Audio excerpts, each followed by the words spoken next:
জলবায়ু পরিবর্তনের প্রভাবে চরম ঝুঁকিতে পড়েছে দক্ষিণ এশিয়া। তাপপ্রবাহ ও বন্যার পাশাপাশি ভূমিকম্পের ঝুঁকিও বেড়েছে উদ্বেগজনক হারে। বিশ্বব্যাংকের নতুন প্রতিবেদনে উঠে এসেছে দক্ষিণ এশিয়ার জন্য ভয়াবহ সতর্কবার্তা। বিশ্বব্যাংকের সর্বশেষ প্রতিবেদন জানাচ্ছে 2030 সাল নাগাদ দক্ষিণ এশিয়ায় প্রায় 90% মানুষ তীব্র তাপপ্রবাহের ঝুঁকিতে পড়বে, আর 1/4 মানুষ থাকবে ভয়াবহ বন্যার হুমকিতে। From risk to resilience, helping people and firms adapt in South Asia শিরোনামের প্রতিবেদনে বাংলাদেশ, ভারত ও পাকিস্তানের বিভিন্ন কেস স্টাডি তুলে ধরা হয়েছে। বলা হচ্ছে, ঘনবসতি, বাড়তি তাপমাত্রা এবং ভৌগোলিক বৈশিষ্ট্যের কারণে জলবায়ু পরিবর্তনের সবচেয়ে ঝুঁকিপূর্ণ অঞ্চলগুলোর শীর্ষে রয়েছে দক্ষিণ এশিয়া। গবেষণা বলছে, আগামী দশকে অঞ্চলটির 89% মানুষ চরম তাপ প্রবাহে আক্রান্ত হওয়ার সম্ভাবনায় আছে, আর 462 মিলিয়ন মানুষ পড়তে পারে মারাত্মক বন্যায়। বিশেষজ্ঞরা সতর্ক করছেন, জলবায়ুর পাশাপাশি ভূমিকম্প দক্ষিণ এশিয়ার জন্য বড় হুমকি। হিমালয় ঘেঁষা ভারতীয় উপমহাদেশ পৃথিবীর সবচেয়ে সক্রিয় ভূমিকম্প প্রবণ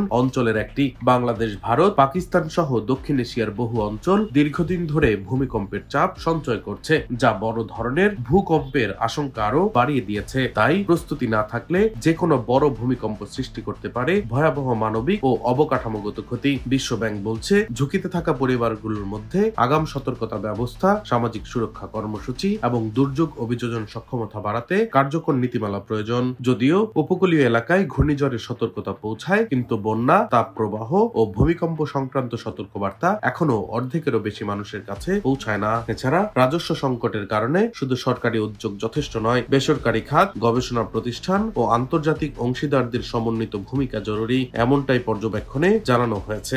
বন্যা, তাপপ্রবাহ ও ভূমিকম্প তিন দিক থেকেই বড় ঝুঁকির মধ্যে রয়েছে দক্ষিণ এশিয়ার মানুষ। আগাম প্রস্তুতি, টেকসই অবকাঠামো ও কার্যকর নীতিমালাই পারে এই বিপদ মোকাবেলা করতে। ডেস্ক রিপোর্ট, দৈনিক ডেস্টিনি।